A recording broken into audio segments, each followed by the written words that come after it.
पति भगवान होला। आज जे केहू हमार पति हमार भगवान के आंख उठा के देख ले तो हम केहू के देखे लायक न छोड़ब।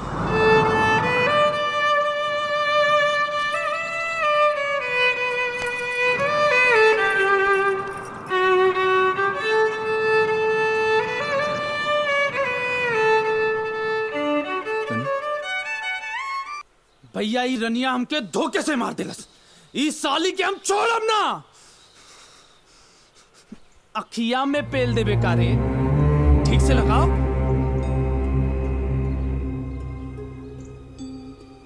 तो राजा के रानी वापस आ गई।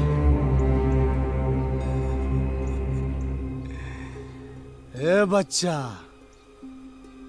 चिंता मत कर, समय के इंतजार करते हैं, समय के।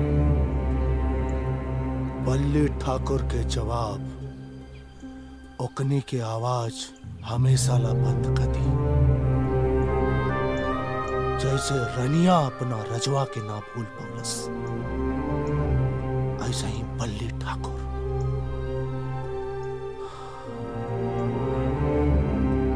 राजा के ना भुला पैलस।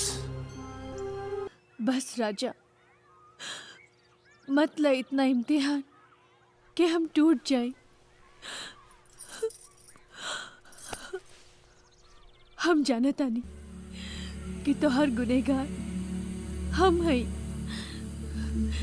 तोहर प्यार के ना समझ पौनी। तू हमरा से पागल के तरह प्यार करत रह और हम